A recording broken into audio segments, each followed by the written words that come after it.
But just as the moon, example is given, that just as the moon appears to move in a reflection, well, the moon is stationary, he's not going anywhere, but there's a reflection, and it appears to moves.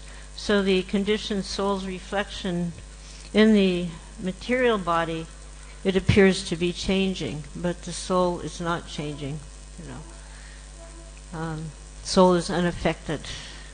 And then as soon as he's reinstated in his constitutional position, then he becomes eternally liberated. And Prabhupada gave an example to me one time. I'd asked him about this situation, and he said it's just like ice. So ice is a frozen state of water. So when the ice melts, then it again returns to its constitutional position, which is liquid, in a liquid form. So numerous examples are found about the perfected devotees and our perfected pure devotees. And a classic example is Narada Muni. So in his previous life, he was, we know this wonderful story. He was the son of a maidservant, and he had the association and opportunity to serve the Bhaktivedantas, the great sages. And from this wonderful association and kripa, their mercy, in his next life he became a siddha. He was awarded a transcendental body. Even previous to becoming the son of a maidservant, it is said he was a Gandharvika, so he'd gone through these different transformations. But then he appeared as Narada Muni, and he had the complete freedom. He was completely liberated to move anywhere in the material or spiritual worlds, even in his self-same body, which we can understand was an eternally liberated body. There was no question of any matter. This body was not made of matter, pure Satchidananda. So Prahlada is also described as a siddha, or a perfect soul, even though he had taken birth in this demoniac family of atheists, so many other examples. Srila Prabhupada sometimes defined a Nishasiddha as one who is never forgetful of Krishna throughout his whole life. And he himself stated about his life that so far my present life is concerned, I do not remember any part of my life when I was forgetful of Krishna. So in a letter, I found 3 letters where he discussed this topic. And I want to take the liberty of reading them because it's Prabhupada's words. And they're very powerful Prabhupada's words, it's just, and they're very clear, very descriptive at the same time. So, one letter, it was in June of 1970. And actually this is interesting. There was one letter, it was June 21st, 1970. It was a letter to Malkrishna. And on another letter he wrote, which just was like a couple days earlier, it was in the same month, June, a few days, but a little late. Was it earlier or later? Yeah. So on from the 21st of June. So somehow this topic was churning in our little, because at this point in time there were not so many devotees. On a morning walk, taking a morning walk in San Francisco, and this devotee was a bhakta. He was not yet, initiated person. And he's walking and he asks, well, Swamiji, are there any other perfect persons, liberated persons, any other pure devotees like you on the planet? So Prabhupada turns to the devotee next to him, who is a Pendra, and he goes, how many of us are there? The Pendra says, well, about 35. And then Prabhupada turns to this person, about 35. Of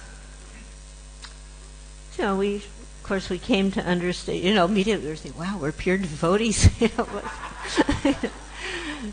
think we weren't even at this point. We were like pre-Kanishta. We weren't even on the Kanishta level. And later we understood there's different level of pure devotee. Srila Prabhupada explained in a simple manner, one who is following the instruction of the spiritual master, that's a pure devotee. Just like when you have your preschool and the kid's in school, he's a preschool, he's not even kindergarten. So he's a student. Your kindergarten, your grammar school, your middle school, your high school, your college, your PhD, your postgraduate, everyone is a student. But obviously the postgraduate student is on a much higher level, So there's gradients, but still one is a student. So in the same way, there's different levels of pure devotees. So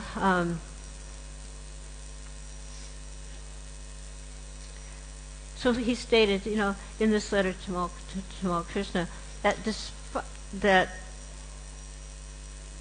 so far my present life is concerned, I do not remember any part of my life when I was forgetful of Krishna, and that despite the numerous opportunities to engage in sinful activities. So Srila Prabhupada stated that he had a spotlessly pure life. He never engaged in any of the breaking of any of the regulative principles on any level.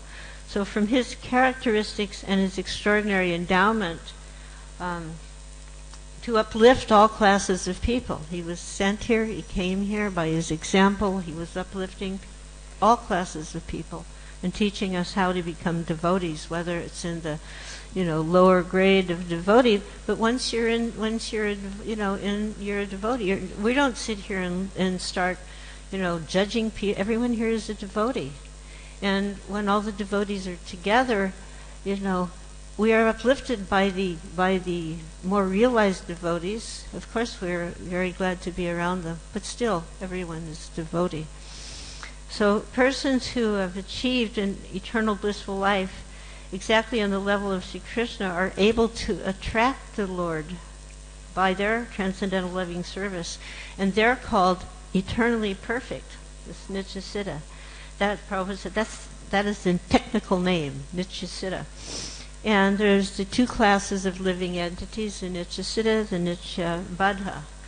So these Nityabadhas are the eternally conditioned souls, and the symptom is, the Nityabadhas, they're forgetful of Krishna. So actually, every living entity is eternally uncontaminated. So this may seem like a contradiction. We're eternally uncontaminated, although he may be in touch with material, with matter.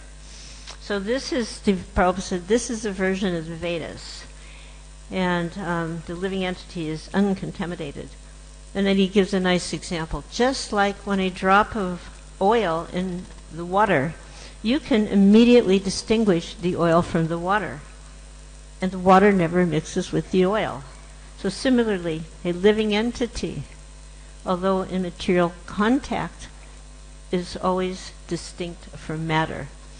So sometimes we have this bewilderment, and we appear to be covered. So then, in 1970, on June 18th, he wrote to Tamal Krishna. It's quite a substantial, and it was, again, obviously he had asked Srila Prabhupada about his situation. So he starts a letter. Krishna philosophy is understood as it is stated in the Vedas. Yasha Devi Parabhakti Yata Devi Tata Guru. So he puts that verse. And says, one who has got unflinching faith in the Supreme Lord and similar faith in his spiritual master, to him only do the purports of the Vedas become revealed. So then he starts in, and he says, a spiritual master is always liberated under any condition of his life. He should not be mistaken for an ordinary human being.